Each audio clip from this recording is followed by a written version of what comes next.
یا آپ خود جا کے کسی جگہ پہ راشن دیں تو پھر تھوڑا بہت فلٹر کر سکتے ہیں آپ, کسی حد تک ضرور فلٹر کر سکتے ہیں اس چیز کو آپ. مجھے ابھی آپ نے کہا کہ مشکلات آتی ہیں, لوگ لاٹرین لوٹنے بھی آتے ہیں. مجھے کبھی یاد بات ہے, ہم ابراہیم حیدری گئے تھے, بہت ہی انڈر پریولیج ایریا ہے, بہت متاثر لوگ رہتے ہیں وہاں پہ. وہاں میرے خیال سے کوئی 500 آٹے کے بیگز ہم لے گئے تھے خالی وہاں پہ. تو وہاں لوگ ہم پہ باقاعدہ حملہ آور ہو گئے تھے کہ بھائی تم 500 لے کے آؤ, خالی یہاں پہ 5000 گز سے ہو, تم گھر یہاں 500 لے کے آؤ. تو میں ان سے میں نے یہی بولا, میں نے کہا بھائی ہماری ذمہ داری نہیں ہے, ہم کوشش کر رہے ہیں جتنا ہو سکا کر رہے ہیں, انشاءاللہ پھر آئندہ لے کے آئیں گے. تو ان میں سے ایک سمجھدار شخص آگے آ گیا جو اس نے بولا بھائی یہ آپ ہی کی مدد کو آئیں اور کوشش جتنا کر سکتے ہیں کرنے کی کوشش کرتے ہیں. اور سیکنڈلی فلٹر کر سکتے ہیں جتنا ہو سکے, لیکن اس چیز کو بالکل روک دیں یہ پاسبلٹی بہت مشکل ہے. بہت سے لوگ میں ان کی نیت پہ تو ظاہر ہے شک نہیں کر سکتا, کیونکہ میں کسی کی نیت نہیں جانتا, اللہ نیت جانتا ہے. بہت سے لوگ ایسا بھی کرتے ہیں کہ جی ٹھیک ہے, ٹھیک ٹھاک راشن جمع کیا اور پھر وہ روڈ پہ کھڑے ہو گئے. اس سے مس مینجمنٹ بھی ہوتی ہے. آپ نہیں سمجھتے کہ جس نے بھی کسی کو ڈونیٹ کیا ہے, ظاہر ہے آپ کو بھی کوئی ڈونیٹ کر رہا ہے کہ بھائی آپ آگے دے دیں, تو تحقیق ضرور کر لیں پہلے. کسی بھی کام کرنے سے پہلے نیت آپ کی اچھی ہو سکتی ہے لیکن آپ کا طریقہ کار غلط ہو جاتا ہے کئی دفعہ. دیکھیے میں نے کہا نا فلٹر کر لیں, فلٹر سے مراد یہی ہے, میں نے اس میں بات کو وہی ایڈ کیا, میں نے کہا روڈ پہ کھڑے ہو کے نہ بانٹیں. روڈ پہ کھڑے ہو کے کبھی بھی سفید پوش شخص راشن نہیں لیتا. ہاں وہ گھسے گا بھی نہیں بیچارہ. وہ سفید پوش شخص کبھی بھی کسی دسترخوان پہ روڈ پہ نہیں بیٹھے گا. سفید پوش شخص کبھی بھی کھڑے ہو کے لائن میں راشن نہیں لے گا. سفید پوش شخص کبھی بھی جو ہے نا کسی بھی دسترخوان پہ نہیں بیٹھ سکتا. وہ بھوکا ہو جائے گا, وہ پانی سے افطار کر لے گا, وہ نہیں روڈ پہ جا کے ہاتھ پھیلائے گا. ہم نے ٹیم ایورسٹ نے ہمیشہ جن لوگوں کو دینے کی کوشش کی ہے, ہم نے جب کووڈ میں راشن ڈرائیو بڑے پیمانے پہ سٹارٹ کی تھی, ہم نے سب سے پہلے ٹارگٹ کیا تھا کراچی کا وہ طبقہ, ظاہر گورنمنٹ جابس کراچی کے رہائشی والے کم سے کم نہیں ہے, ٹھیک ہے. وہ ایک MBA کرا ہوا لڑکا جو ہے نا وہ بائک رائڈ کر رہا ہے, وہ اس کے بعد جابس نہیں ہے, وہ 40,000 30,000 40,000 روپے کماتا ہے بائک رائڈ سے. کووڈ سے ہم نے کام شروع کیا تھا جب سب ریسٹورینٹ بند ہو گئے تھے, سب ڈیلیوریاں بند ہو گئی تھی. ہم نے سب سے پہلے رائڈرس کو ٹارگٹ کیا تھا. ہم نے رائڈرس کو اور اوبر کریم کے جو ڈرائیورز ہیں ان کو ٹارگٹ کیا تھا, جن کے پاس 30-30 لاکھ روپے کی گاڑیاں تھیں, لیکن گاڑی بیچ دیں گے تو آئندہ کام نہیں کر سکتے, اور گاڑیاں ہونے کے باوجود وہ نہیں روزگار کما سکتے. سب کچھ بند پڑتا, مارکیٹیں بند تھی, ریسٹورینٹ بند تھے, ہر چیز بند تھی, تو کاروبار نہیں کر سکتے. تو ہم نے ان لوگوں کو خود سے ٹارگٹ کیا تھا. ہم نے جتنے بھی رائڈنگ اپلیکیشنز ہیں ان کے ہم نے لوگوں کو خود ٹارگٹ کیا تھا, ہم نے بلایا تھا. ہم نے بہت ساری کمپنیز کے, بہت ساری فیکٹریز کے جو ورکرز ہیں ان کو ہم نے ٹارگٹ کیا تھا. وہ طبقہ جن کو میں خود پرسنلی جانتا تھا, ہم نے ہال ایسوسیشن سے جو ہے ویٹرز جتنے کام کرتے ہیں ان کے پاس ہم نے ان کے کانٹیکٹس لیے تھے. ہم نے ریسٹورینٹ اونر سے جو ہے ان کے جو وہاں پہ جو جتنے بھی ریسٹورینٹس, کافی سارے ریسٹورینٹ میں جو وہاں پہ جو ورکرز کام کرتے ہیں, جو ڈیلی ویجرز کام کرتے ہیں, ان کو ہم نے ٹارگٹ کر کے ہم نے ان کو ساتھ جو ہے کام کرنا شروع کیا تھا, ان کو ہم نے ہیلپ کرنا شروع کی تھی. کیونکہ یہ وہ مخصوص طبقہ تھا سارا. یہ رائڈرز ہو گئے, ڈیلی ویجرز ہو گئے, مستری مزدور ہو گئے, یہ وہ لوگ ہوتے ہیں زیادہ تر جو کہ ظاہر نہیں مانگتے, ویٹرز وغیرہ بھی نہیں مانگتے. اور وہی والی بات نا کہ پھر آپ نے اس کی تحقیق بالکل فلٹر کرنے کا مقصد یہی ہے کہ اس کی تحقیق کر کے دے کے ہم نے ہمیشہ راشن دیا ہے. اور میں یہ نہیں کہہ رہا کہ 100% ہم صحیح ہو سکتے ہیں, کہیں 2-4% 5% غلطی ہو سکتی ہے, لیکن ہمیشہ آپ ایٹ لیسٹ کوشش کر رہے ہیں. ایگزیکٹلی آپ کی کوشش ہے نا وہ بڑی امپورٹنٹ رکھتی ہے. کہ میں نے سوال اس پہ کیا کہ میں نے بہت سے لوگوں کو دیکھا ہے کہ وہ روڈ پہ کھڑے ہو جاتے ہیں. میں نے تبھی کہہ دیا تھا شروع میں کہ میں کسی کی نیت پہ بات نہیں کر رہا, لیکن ظاہر ہے جب آپ روڈ پہ کھڑے ہو کر اس طرح کریں گے تو اس میں بھگدڑ مچے گی. اور وہ ماز والی بات بالکل ٹھیک ہے کہ اس میں زیادہ تر لٹیرے ٹائپ لوگ آئیں گے جو چھینا جھپٹی کھینچ لیں گے اور پھر وہی بازار میں بیچ رہے ہوں گے. پروفیشن ہے مانگنا. اچھا ماز اس وقت میں سفید پوش کی کیا صورتحال دیکھ رہے ہیں آپ, کیونکہ ماشاءاللہ آپ تو کر رہے ہیں کام ابھی بھی. آپ سفید پوش بیچارہ کچھ بول بھی نہیں سکتا, اور کیا وہ بھی اب اس نہج پہ آ جائے گا کہ وہ بھی کہے گا یار چھوڑو بس اب پیٹ تو بھرنا ہے نا, اب آ جاؤ روڈ پہ. سفید پوش ہی دراصل پریشان ہے. سر میں نے ہمیشہ ایسے ایک ہی بات بولی ہے کہ کراچی میں ہمیشہ سے سفید پوش شخص پستا ہے, ابھی پس رہا ہے. اس کی تنخواہ سال میں ایک دفعہ بڑھتی ہے 10%. 40,000 بھی تنخواہ ہے تو 10% 4,000 روپے ہو گیا. وہ بھی کہیں بڑھ رہی ہے کہیں نہیں بڑھ رہی ہے, بہت سی جگہوں پہ تو نہیں بڑھ رہی, بالکل بہت سی جگہوں میں نہیں بڑھ رہی ہے. اس کے اخراجات لیکن نا مہینے کے حساب سے بڑھ رہے ہیں. اس کا بجلی کا بل پچھلے مہینے بھی کچھ ٹیکسز وغیرہ لگ کے مزید آئے, مختلف یوٹیلیٹی بلز میں لگ کے آئے, وہ کہاں سے پے کرے گا. ویسے ہی ہینڈ ٹو ماؤتھ چل رہا تھا. وہ تو یا تو بچے کے اسکول کی فیس روکے گا وہ, یا تو گھر کا راشن روکے گا, یا اپنی دوائیاں روکے گا. کوئی ان میں سے ایک چیز ضرور روکے گا, یا تو مقروض ہو جائے گا. اور بہت سارے بیچارے چکے بھی ہوں گے, مقروض بھی ہو گئے ہوں گے. واقعی میں بڑا افسوس ہوتا ہے کیونکہ جو آپ کی ایک سیلف رسپیکٹ ہوتی ہے نا, پھر وہ اینڈ یہی ہوتا ہے کہ پھر اپنی سیلف رسپیکٹ ہی مار دیتا ہے. تو یہ دیکھنا چاہیے ان لوگوں کو جو یہ کام کرتے ہیں, اور جو صاحب حیثیت لوگ ہیں انہیں بھی دیکھنا چاہیے کہ سفید پوش لوگوں کو دیکھیں, کوشش کریں کہ ان تک آپ کی چیز جائے, نہ کہ جن کا یہ پروفیشن ہے. خاص طور پہ رمضان المبارک کے مہینے میں کافی گداگر ہمیں سڑکوں پہ نظر آتے ہیں, ان کا یہ پروفیشن ہے, ان کو بالکل نہ دیں. اچھا آپ ہم نے تو شروع میں آپ سے بھی پوچھا تھا اس سے پہلے والے بریک میں کہ بچے اگر نہ کھا رہے ہوں تو کیا کریں. اچھا اب ہم جیسے لوگ جن کا وزن بڑھ رہے ہیں وہ چاہ رہے ہیں کہ کم کھائیں. جی جی تو کیا کریں, کیونکہ ہوکا کھل جاتا ہے. پہلے میدا چھوٹا ہوتا ہے, ہم کھا کھا کے اس کو اتنی عادت ڈال دیتے ہیں کہ اب ہمارا ہوکے کا الفاظ کہتے ہیں, ہوکا کھل جاتا ہے. تو کوئی طریقہ ہے آپا کہ کم بھوک لگنا شروع ہو جائے؟ ہاں ہاں بالکل ہے, بالکل ہے. دیکھیں جو سب سے پہلے تو ظاہر ہے کہ واقعی آج کل ویٹ بڑھنا جو ہے ایک بہت وبا کی صورت میں ہو گیا. پھر اس کے بعد لوگ ڈائٹنگ کرتے ہیں اور ڈائٹنگ کرنے انتھک ڈائٹنگ سے کمزور پڑ جاتے ہیں, اور جس میں ان کا امیون سسٹم بہت کمزور ہو جاتا ہے. وہ تمام لوگ جو ڈائٹنگ کرتے ہیں میں ان کو ہمیشہ کہتی ہوں کہ آپ اتنی اسٹرکٹ ڈائٹ نہ کریں, اپنا کچھ ڈائٹ پلان بنا لیں.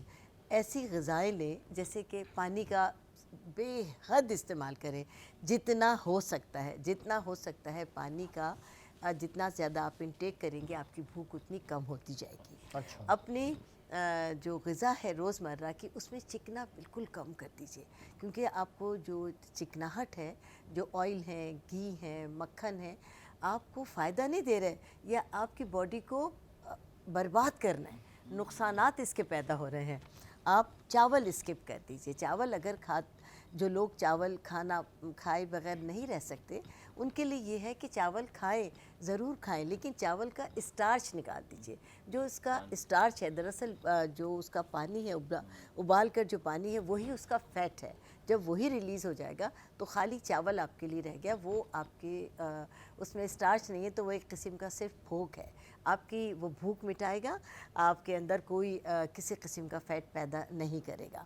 اور اس کے ساتھ ہی ایک میں پھکی بھی بتا دیتی ہوں کہ وہ تمام لوگ جو اپنا وزن کم کرنا چاہتے ہیں ان کے لیے یہ ہے کہ سفید زیرہ, سونٹھ اور اجوائن, صرف یہ 3 چیزیں ہیں. ہم وزن لے لیجئے, سفید زیرے کو ہلکا سا سوتے کر لیں توے پر, بالکل ایسے ڈال کے اس کو, اس سے وہ اور کرسپی ہو جائے گا. اور جب آپ اس کو تینوں چیزوں کو بالکل باریک گرائنڈ کر کے, اور دن میں 3 بار صبح, دوپہر, شام آدھا چمچ کھانے سے پہلے آپ پانی کے ساتھ لے لیں. اور سب سے بڑی بات یہ کہ دیکھیے سنت نبوی ہے کہ جب ہم کھانا کھاتے ہیں تو کھانے سے پہلے اپنے ہاتھوں کو دھوتے ہیں. ہمارے نبی صلی اللہ علیہ وسلم کی ہر بات حکمت سے بھری ہوئی بے ہے. شک. اور جب کھانا آپ کے سامنے لگا ہے تو آپ کھانے سے پہلے 1 گلاس بھر کے پانی پی لیجئے. جس طرح آپ کے ہاتھ واش ہو گئے اس طرح آپ کا پیٹ واش ہو جائے گا, آپ کا معدہ واش ہو جائے گا, اور جو بہت سارے کھانے کی جگہ وہ پانی لے چکے گا, اور پانی سے آپ کے پیٹ میں آپ کے معدے کی جگہ فل ہو گئی. اور اس کے بعد آپ ایک تو کھانا آپ کم کھائیں گے, اور ویسے بھی سنت ہے کہ کھانا آدھا پیٹ کھانا ہے. ہاں روک کے کھائیں.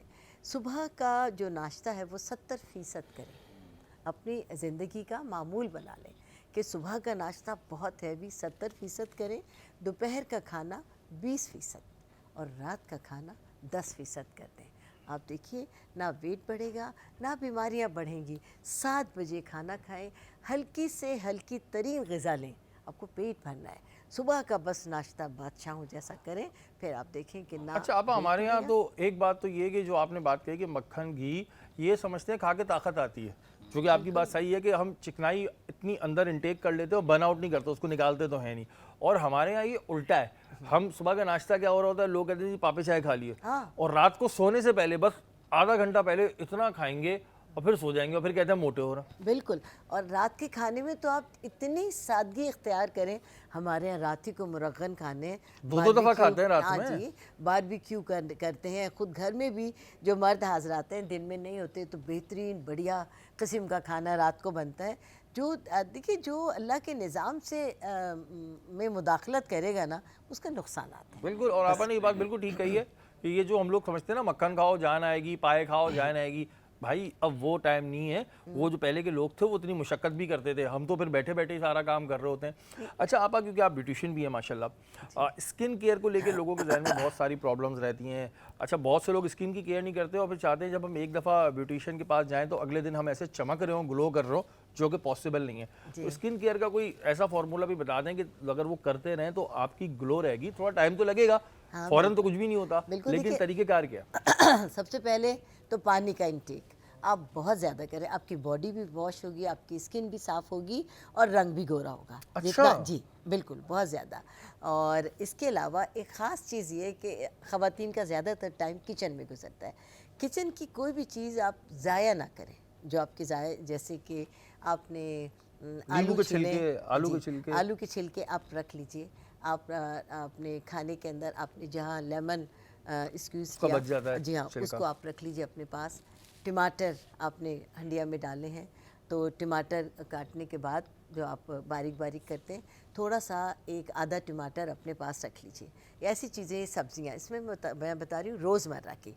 ایک ٹماٹر لیں، وہ خواتین جن کی عمر بڑھ رہی ہے، اور آپ کو پتہ ہے ہمارے ہاں جوانی کی جو اسکن ہے وہ 25 سال تک ہے، اور 26ویں سال سے اسکن جو ہے وہ ڈھلنا شروع ہو جاتی ہے، اس پر رنکلز آنے لگتے ہیں، لوز پڑنے لگتی ہے، پورس کھلنے لگتے ہیں، فریشنس ختم ہو جاتی ہے. تو ہمارے ہاں صرف خواتین نہیں، مرد حضرات سب کے لیے بات ہو رہی ہے. جی، ٹماٹر لے لیا، اور آدھا ٹماٹر لیں. آدھا ٹماٹر لینے کے بعد اس کو فوک کے ساتھ یا چھری کے ساتھ ہلکا ہلکا سا پیس لیں. پیسے نہیں، ثابت ٹماٹر میں کیا کہتے ہیں اس کو، بیج.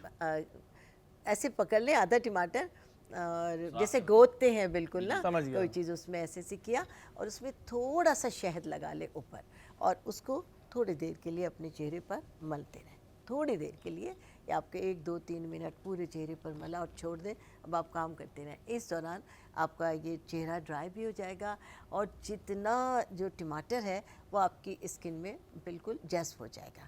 اور شہد کو قدرت نے یہ تاثیر دی ہے کہ وہ جہاں بھی لگائیں ایک لیئر بنا دیتا ہے. اس کے بعد کوئی جرمز آپ کی اسکن میں نہیں جائیں گے. آپ کچن میں جاتے وقت یہ کر لیجئے. جب کچن کے کاموں سے فارغ ہو جائیں تو اپنا سادے پانی کے ساتھ منہ دھو لیں. آپ یقین کریں کہ جن کے پورس کھلے ہوئے ہیں وہ ٹائٹ ہو جائیں گے، جن کے چہرے پر رنکلز آنا شروع ہو گئے بالکل اپلفٹ ہو جائے گا ان کا چہرہ، اور رنگ بالکل صاف ہونا شروع ہو جائے گا. بالکل جی، آپ نے طریقہ بتایا، اس کو بالکل کریں. لیکن سبزی والے اب یہ نہ کریں کہ ٹماٹر مہنگے کرتے ہیں اس چکر میں کہ اب یہ بھی اس کام بھی ہو رہے ہیں. بھائی کچھ تو آپ خدا خوف کر لیں. لیکن یہ لیکن بالکل استعمال کریں، اس سے اسکن جو ہے بہت اچھی ہوگی. ماروی نے جو وائٹ چکن کڑھائی بنائی تھی، اوف زبردست. محسن بھائی کیسی لگی آپ کو؟ الحمدللہ بہت بہترین، ماشاءاللہ، اللہ تعالیٰ بہت ٹیسٹی تھی. بہت ٹیسٹی تھی. معاذ آپ تو خود بھی فوڈ کے بزنس سے بھی ریلیٹڈ ہیں، کیا کوئی کمی تو نہیں تھی، کمی بیشی؟ بڑی زبردست، بہترین کرائی تھی. بڑی زبردست تھی. آپ کو کیسی لگی؟ بہت لذیذ. میں نے تو کھانے کے درمیان کہا واقعی ایکسیلنٹ، بہت اچھی. ماروی کہاں سے سیکھ لیتی ہیں آپ اتنے اچھے کھانے بنانا؟ کہاں سے سیکھے؟ بچپن سے ہاتھ میں ذائقہ تھا؟ بچپن سے ہاں، بس شوق تھا، اور بس بناتی گئی اور مزے کے بنتے گئے اور بس سیکھ لی. تو ہاتھ میں ذائقے کی کوئی ٹپس ہیں، یا کہتے ہیں نا کچھ لوگوں کے ہاتھ میں ذائقہ ہوتا ہے؟ بس ہاتھ میں ذائقہ ہے، میرے ہاتھ میں ذائقہ پتہ نہیں کیوں ہے، یہ مجھے نہیں پتا. یہ نہیں پتا آپ کیوں ہوتا؟ سنتے ہیں نا اکثر ہاتھ میں ذائقہ ہے. حقیقت یہ کہ دیکھیں ایک ہی ریسیپی سے اگر 10 خواتین کا آپ مقابلہ کرائیں، ہر ایک کا ڈیفرنٹ ہوگا. کچھ کے ہاتھوں میں خدا تعالیٰ نے ذائقہ دیا ہوا ہے، اور میں یہ دیکھ بھی رہی تھی پروگرام کے شروع سے بہت سادگی سے بنایا. جی بالکل، بہت مشکل سے نہیں کرایا کہ پہلے یہ بھونا، بہت ساری چیزیں ڈالنے کی ضرورت نہیں ہوتی، بس یہ کہ بیلنس رکھیں گے تو اچھا بنے گا. بہت شاندار. آپ بلیو کریں کہ بہت ہی مزے. تو آپ کے ہاتھ میں ذائقہ ہے، ہاتھ کم دھویا کریں، ذائقہ نہ بہ جائے، ذائقہ نہ بہ جائے ہاتھ سے. اچھا، اس سیگمنٹ میں تھوڑا سا ہم بچپن کے حوالے سے ہی بات کرتے ہیں. آپ کا بچپن کیسا تھا؟ کتنی شرارتیں کرتی تھی آپ، یہ بتائیں. بہت شرارتیں، بہت سادہ بچپن، بہت معصوم شرارتیں. کوئی آج کل والی نہیں؟ نہیں، آج کل والی نہیں. آج کل تو موبائل نے خراب کر دیا، معاشرہ خراب کر دیا. پہلے تو بہت معصوم، یقین کریں سحری کے وقت میں اٹھ کے بیٹھ جاتے تھے اور چیزیں چھپا دیتے تھے. ہمارے یہاں یہ ہوتا تھا کہ دسترخوان لگتا تھا، سب چچا، تایا، دادی، پھوپھی سب ساتھ ہی بیٹھتے تھے. اچھا، اس کا تو مزہ بھی الگ ہوتا ہے. میں یقین کریں کہ میرا اتنا خوبصورت بچپن ہے کہ میں اپنے بچوں سے کہتی ہوں کہ تمہیں پتہ ہی نہیں، تمہیں نصیب ہی نہیں ہے کہ دادی کا پیار کیا ہے، دادا کا پیار کیا ہے، چچا کیا ہے، چچی کیا ہے، پھوپھی کیا ہے، تائیاں کیا ہیں. جوائنٹ فیملی سسٹم جو نا وہ ایک ایسی طاقت ہے کہ میں دادی کا پیار جانتی ہوں کہ کیا ہوتا ہے. آپ مطلب میں بچپن یاد کرتی ہوں تو میں سمجھتی ہوں کہ میرے بچپن سے زیادہ خوبصورت بچپن میں نے آج تک کسی کا نہیں دیکھا. اچھا، کوئی ٹیچر ایسی یاد ہیں آپ کو جو آپ کی فیوریٹ ہوئی اسکول؟ ساری ٹیچرز. نہیں، کوئی ایک زیادہ ہوگی نا. میں بتا رہی ہوں، میں نے یہاں برازیل اسکول سے پڑھا ہے، اور میں جہاں رہتی ہوں PCHS میں، وہاں پر برازیل اسکول کی ایک چھوٹی شاخ تھی. اس میں ایک ہماری جو پرائمری کی ٹیچر تھی مس نسیم تھی، اور ہماری اسلامیات کی ٹیچر تھی عائشہ باجی جو عامر لیاقت کی دادی،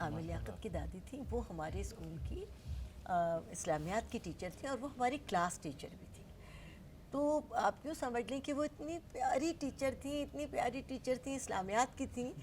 نہ صرف یہ کہ وہ ہمیں دینی تعلیم دیتی تھی، بلکہ وہ کہتی تھیں اگر کچھ پرابلم ہے، قرآن بھی پڑھنا چاہو تو میرے گھر آ جاؤ. ارے واہ ارے واہ. اچھا یہ چیز بڑی اچھی ہوتی ہے، ورنہ اس دن کوئی آیا ہوا تھا تو ہم نے کہا اکثر اسلامیات اور پاکستان اسٹڈیز کے ٹیچر جو ہوتے ہیں نا وہ بڑے سخت ہوتے ہیں، لیکن آپ نے بتایا کہ نہیں، بہت پیاری ٹیچر ہوتے جب ہیں. میں ہائی اسکول میں گئی تو برازیل اسکول تھا، اس میں ہماری انگلش کی ٹیچر تھی. آپ یقین کریں کہ ہم نے 6 کلاس سے ہماری انگلش کی بک لگی، وہ اتنی بڑی تھی اور اس کے اندر تھا A for apple, B for baby, C for cat, D for dog.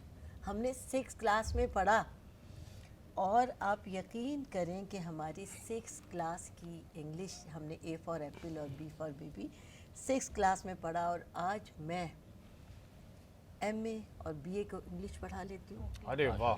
میں خود پڑھ لیتی ہوں، لٹریچر پڑھتی ہوں، اردو میڈیم کی پڑھی ہوئی ہوں میں، اردو میڈیم. کیا بات ہے. اچھا یہ وہی ہوتا ہے، پڑھنے والے بچے پر ہوتا ہے، پڑھنے والے اسٹوڈنٹ پہ ہوتا ہے کہ آپ کتنا اچھا پڑھنے میں ہیں. یہ چیز بڑی امپورٹنٹ ہوتی ہے. معاذ آپ مجھے بتائیں آپ کا بچپن کیسا تھا؟ میں بچپن میں کافی چھوٹا تھا تو مجھے سبھی بچپن میں چھوٹے ہوتے ہیں بھائی، ہم ڈائریکٹ بڑے تھوڑی تھے، سبھی بچپن میں چھوٹے ہوتے ہیں. اب جیسے کہ انہوں نے بتایا تھا کہ جوائنٹ فیملی میرا جو بچپن کا ایک بڑا حصہ ہے وہ جوائنٹ فیملی میں رہا ہے، اور بڑا جوائنٹ فیملی کا ایک الگ مزہ آتا ہے. سارے کزن ہم لوگ سمجھے کہ میرے ابو کے 6 بھائی، ہم لوگ ہمیشہ ساتھ رہے. ہم لوگ کوئی بھی مسئلہ ہو، کوئی بھی کھیل کود، ہم لوگ 18-19 کزن، کوئی لڑائی ہو جائے تو 18-19 کزن ایک ساتھ آپ جا سے رہے تو ہیں. محلے میں کوئی لڑتا بھی نہیں ہوگا، ایک ہی گھر سے اتنے نکلیں گے پتہ نہیں کہاں سے آ رہے ہیں. بس یار اچھا رہا الحمد للہ. بہت شروع شرارتی سے تھے آپ ویسے؟ نہیں اتنا زیادہ نہیں، پتہ نہیں اب آپ بہت کی یہ تو نہیں بچپن کہ کو آپ نہیں کی پتا. اپنی شادی ہوئی، آپ کے بچے دیکھ رہا ہوں تو آپ بولے یار میں کیسے بولوں کہ شرارتی. بہت چھوٹی ہے، 2 سال نہیں کی ہے. آپ کے اسٹوڈنٹس بھی تو دیکھ رہے ہوں گے آپ وہ کو، بالکل دیکھ آپ رہے اس ہیں. واسطے کہہ رہے ہوں کہ نہیں میں تو شرارتی تھا نہیں. ابو سے لگی کبھی پٹائی وٹائی؟ نہیں ابو نے آج تک نہیں مارا. امی سے؟ امی سے بہت لگی ہے. کس بات پہ زیادہ لگتی تھی ویسے؟ کیا ایسا ہوتا ہے نا امی سے زیادہ تر اس وقت لگتی باہر کے الٹی چیزیں کھانے پہ، یا مجھے ہمیشہ زیادہ شوق مجھے گیمز کا، موبائل گیمز کا کبھی شوق نہیں رہا مجھے. باہر زیادہ دیر باہر کھیلنے پہ، کرکٹ کھیلنے پہ، یا بہت دیر تک باہر سائیکلنگ کرنے پہ، اس طرح کسی بات پہ ہو جاتی تھی تو بس. امی سیریس والی امی سے ڈرتے تھے آپ لوگ بچپن میں؟ بس جیسا سب ڈرتے ہیں ویسے تھا، لیکن ایسا نہیں ہے کبھی بھی کہ امی ابو کے ساتھ کوئی گیپ رہا ہو یا ڈر کی وجہ سے کوئی گیپ رہا ہو. اور بہت چھوٹی ایج سے ابو نے ہمیشہ اپنے ساتھ رکھا ہے، کاموں میں بھی بہت کم ایج سے ابو کے ساتھ کام میں ساتھ. اچھا میں بھی یہ سوچ رہا تھا کہ معاذ آپ دیکھیں کتنے معصوم سے دکھتے ہیں، جب ان کو ڈانٹ پڑتی ہوگی بچپن میں ان کا چہرہ کیسے بنتا ہوگا. میں ابھی اس ازمپشن میں چلا گیا تھا. اچھا معاذ کیونکہ آپ بائی پروفیشن ایجوکیشنسٹ ہیں، آپ اسکول بھی رن کرتے ہیں، تو یہ ایک ایسی ایک دفعہ ڈیبیٹ میں بات ہوئی تھی کہ جو اسلامیات پاکستان اسٹڈیز اور اردو کی ٹیچر ہوتی ہیں وہ بڑی سخت ہوتی ہیں. ایسا کچھ ہے؟ نہیں وہ ایک بنایا ہوا کیوں ہے؟ ایک مت بنا ہوا ہے، ایسا نہیں ہے.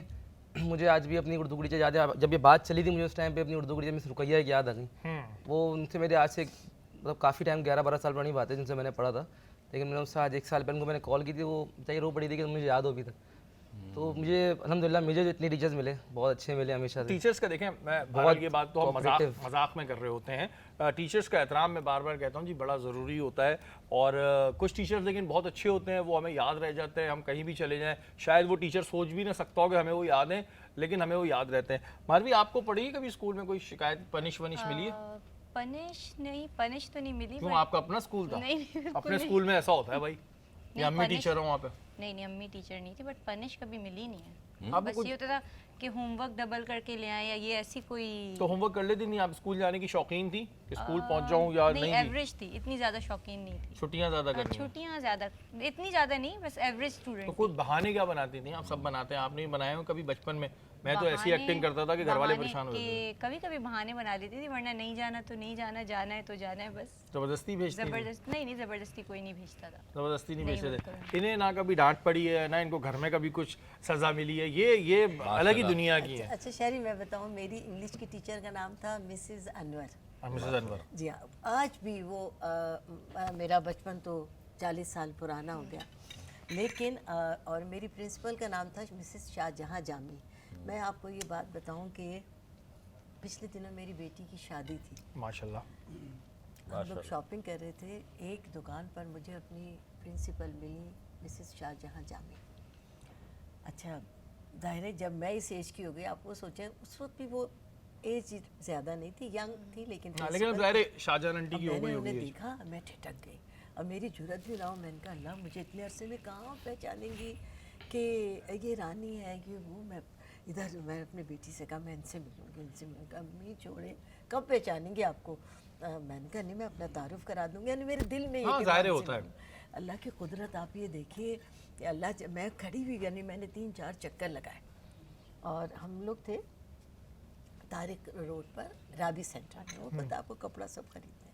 اچانک ان کا شاید سودا ہو گیا, وہ ایسے مڑی اور انہوں نے مجھے پہچان لیا.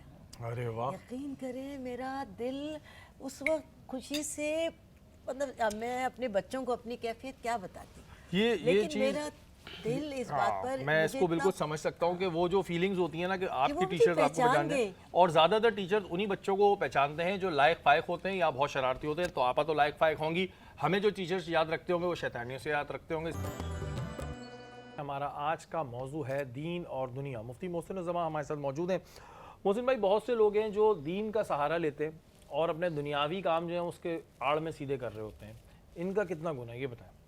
اچھا, بسم اللہ الرحمن الرحیم. دیکھیں سورہ آل عمران سورہ انعام کے اندر اللہ نے فرمایا ہے کہ دنیا تو کھیل تماشا ہے, اصل آخرت ہے ان لوگوں کے لیے جو تقویٰ اختیار کرنے والے ہیں. دیکھیں کچھ لوگ جو یہ بات کرتے ہیں نا کہ وہ دنیا میں دیندار بن کر اور دنیاوی فوائد کے لیے وہ دیندار نظر آتے ہیں. مثال کے طور پہ ہوتے وہ دیندار نہیں ہیں, لیکن اس کا لبادہ اوڑھ کر کوشش کرتے ہیں کہ دنیا کی جو فوائد ہیں وہ حاصل کر لی جائیں. دیکھیں یاد رکھیے گا, اللہ تعالیٰ جیسے پہلے بھی ہم بتاتے ہیں کہ دلوں کے حال سے بالکل واقف ہے, بے شک. اور حدیث آپ کے سامنے بھی ہے جو میں آپ کو کئی مرتبہ بتا چکا ہوں. تو جو شخص یہ کر رہا ہے تو وہ سب سے پہلے اللہ کے ساتھ نعوذ باللہ مکر کرنا چاہ رہا ہے کہ اللہ کے دین کا جو عبادت جو اللہ نے سے عطا فرمائے اس لیے تاکہ وہ دین اسلام کو پہنچا سکے, دین کی تقویت دے سکے. لیکن وہ جو اس کی نیت میں ہے کہ وہ اس سے دنیاوی فوائد یا لوگوں میں اپنی واہ واہ کروانا چاہتا ہے, تو اس کا آخرت میں اس کا انجام بہت برا ہونا ہے. کیوں؟ کیونکہ وہ یہ چاہ رہا ہے کہ میں یہ کام کر کے اس سے سب سے بڑی جو نقصان ہوگا کہ اس کے اس عمل سے جو لوگ دین پر آ رہے ہیں, خدا نہ خاصہ بعد میں جب انہیں پتہ لگے گا وہ اس سے ناراض ہو جائیں کہ یار یہ کہتے ہیں یار یہ مولوی صاحب انہوں نے کہا آپ نے سنا وہی کر بالکل دیا, ایسے سنتے ہیں. یا یار ان کو تو یہ زیبا نہیں دیتا. تو آپ یہ سمجھ لیجئے کہ آپ تو ماڈل ہیں دوسروں کے لیے, آپ تو مثال ہیں دوسروں کے لیے.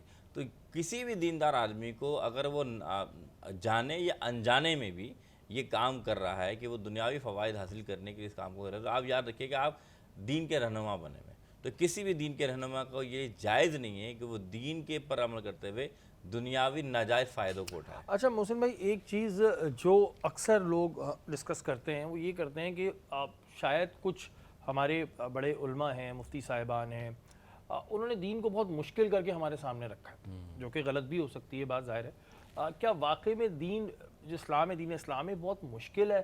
مطلب لوگ سوال پوچھتے ہوئے ہیزیٹیٹ ہوتے ہیں کہ یار یہ پوچھیں گے تو پتہ نہیں کیا ہو جائے گا.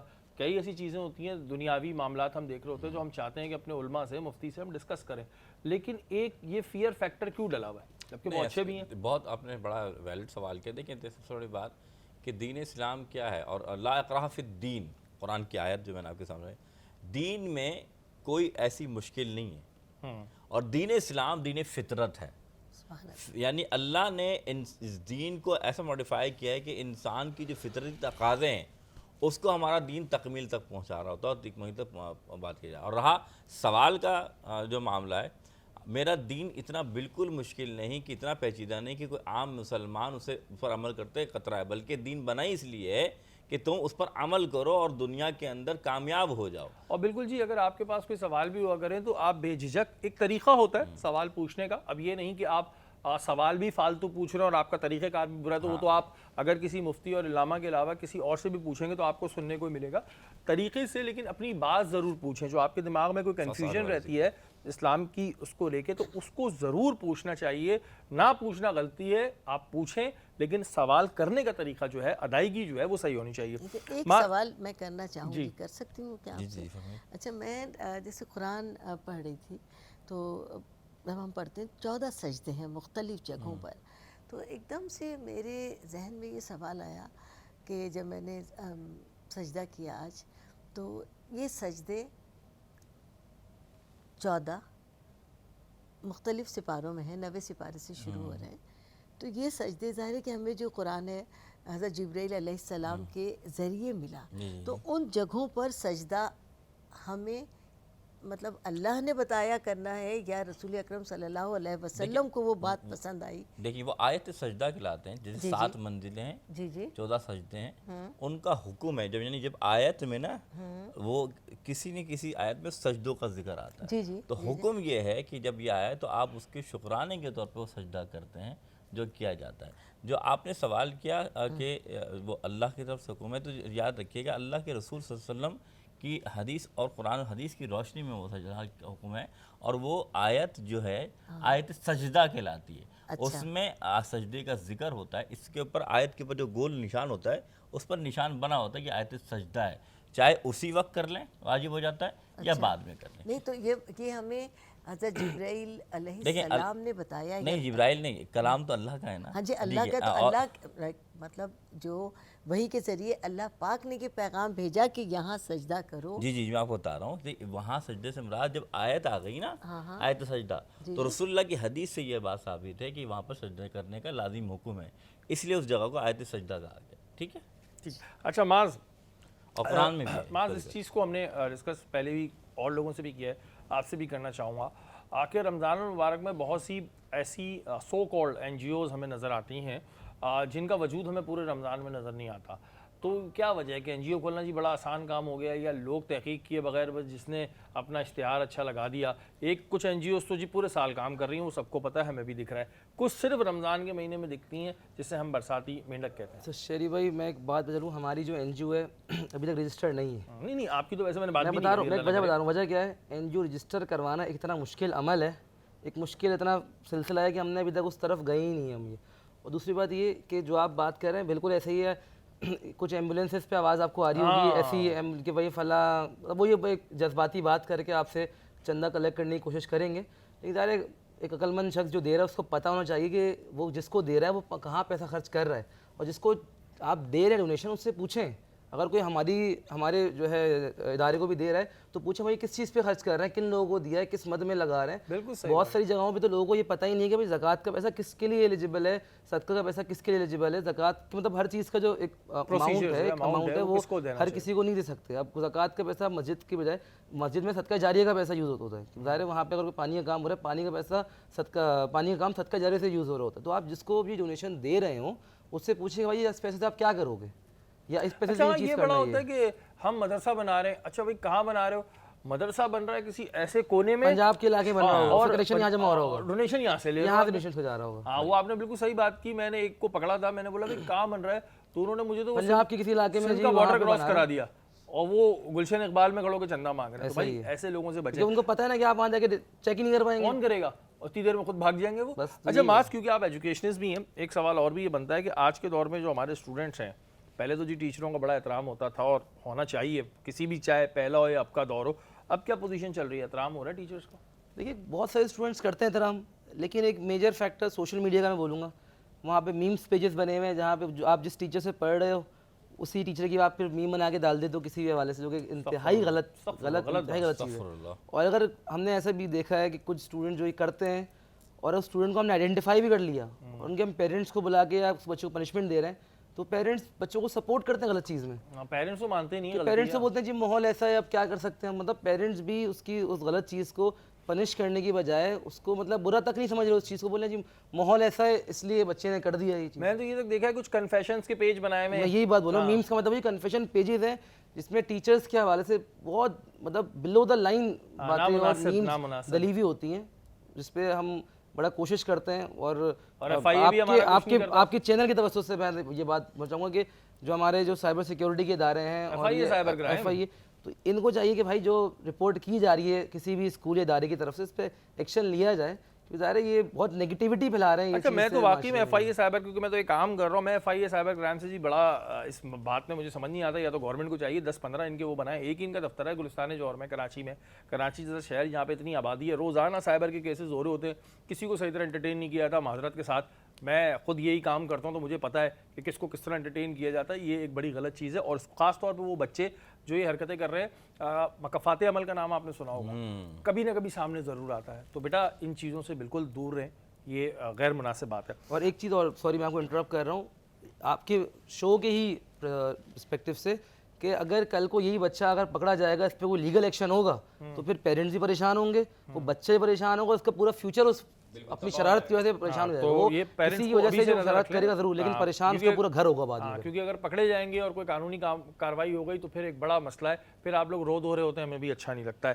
اچھا آپا, کیونکہ بیوٹیشین کا کام یا بیوٹی پارلر کا کام ایک بڑا سیکھ کے کرنے والا کام ہوتا ہے. اچھا ہمارے یہاں یہ نظر آ رہا ہے کہ بہت سارے لوگوں نے بغیر کوئی ٹریننگ لیے 2-4 دن سیکھا اور اپنے پارلر کھول لیے, اور اس کے بعد لوگوں کو نقصان بھی دے دیتے ہیں. تو کیا آپ یہ سمجھتی ہیں کہ بڑا ایزی کام ہے, پر جس کے بعد پیسہ وہ کھول لے, یا اس کی صحیح تعلیم لینی پڑتی ہے؟ صحیح تعلیم لینی پڑتی ہے. آج کل آپ دیکھیں کہ بیوٹیشین اتنا عام ہو گیا ہے کہ میں اپنے ہی محلے میں سمجھتی ہوں کہ شاید پرچون کی دکانیں کم ہیں اور پارلر زیادہ ہیں. ہاں, اس کی وجہ کیا ہے؟ جو پارلر کے قریب سے گزر گیا, اور مطلب کوئی میرا کلائنٹ, اب جس علاقے میں میں رہتی ہوں الحمدللہ 40 سال سے میرا پارلر ہے رانیز کے نام سے. آپ یقین کریں کہ میں ایک بہت پوش ایریا میں رہتی ہوں, بہت پوش آبادی ہے, لیکن میرے قرب و جوار میں میرے جتنے اسٹوڈنٹ, جتنے ورکر ہیں, ان کے میرے ہی قرب و جوار میں کوئی 200 پارلر ہیں. دو میرے اسٹوڈنٹ, میرے ورکر, جنہوں نے میرے ہاں یا تو 1-2 مہینے جاب کی, یا کورس میں 3 مہینے کا کورس ہوتا ہے اس میں داخلہ لیا ہوگا, 15 دن صرف میرا نام لینے کے لیے کہ رانی باجی سے سیکھا, رانی سے سیکھا. ان لوگوں نے صرف میرا نام استعمال کیا, اور میں بتا رہی ہوں میرے قرب و جوار میں 200 ہوں گے. یعنی میرے قدم سے یوں نکلے, اس گلی میں جائیے, اس گلی میں جائیے, میرے پیچھے جائیے, میرے دائیں جائیے. اس میں ہم نے یہ بھی دیکھا ہے کہ سستے کا لالچ دے کے نا عوام کو جعلی پروڈکٹس لگائی جاتی ہیں. ڈیلز, سستے کا لالچ اس ڈیلز کے نام پہ جو پارلرز میں دھوکہ ہو رہا ہے, آپ یقین نہیں کر سکتی کہ وہ آپ کو 800 روپے کی ڈیل دے رہے ہیں. اس میں آپ کا وائٹننگ فیشل, آپ کی بلیچ, آپ کی تھریڈنگ, آپ کی ویکسنگ, آپ کی مینی کیور, آپ کی پیڈی کیور, 800 روپے کی تو پروڈکٹ نہیں ہے. تو 800 روپے میں سارے کام ہو جائیں گے, سارے کام. اور یہ ڈیلز کے نام پر لوگوں کی اسکن سے کھیلا جاتا ہے, لوگوں کی تمناؤں سے کھیلا جاتا ہے, لوگوں کو بیوقوف بنایا جاتا ہے. آپ یقین کریں کہ جتنا فراڈ اس کام میں ہو گیا ہے, میں نے زندگی دی ہے اس کام کو, اور میں جانتی ہوں کہ میں نے پوری دنیا میں کوئی ایسی جگہ نہیں ہے, کوئی ایسا ملک نہیں ہے جہاں سے جا کر میں نے نہ سیکھا ہو. کہیں سے ہیئر کٹنگ سیکھی, کہیں سے ہربل کا سیکھا, کہیں سے اسپا کے کام سیکھے, کہیں سے فیشل سیکھے. ہیئرس کے کام میں تو اتنی زیادہ ورائٹی ہے کہ آپ کو دنیا کے ہر ملک سے کچھ نہ کچھ سیکھنے کو ملتا ہے. کہیں سے گیٹ اپس کا, تھائی لینڈ سے میں نے گیٹ اپ کا کورس کیا. اس کے پوری زندگی میری گزر گئی اسی دشت کی سیاحی میں, اور میرے ورکر, میرے اسٹوڈنٹ نے 1 مہینہ 15 دن 1 ہفتے میرا نام لے کر. چلیں یہ ہوتا ہے نا کہ آپ نے کام سیکھ لیا, اچھے خاصے آپ ایکسپرٹ ہو گئے, آپ اپنا بزنس کھول لیں, اس میں کوئی مذائقہ نہیں ہے. لیکن یہ ہر بندے نے اس کام کو سمجھ لیا کہ جی بس کھول لو, پروفٹ مارجن بنا لیں گے.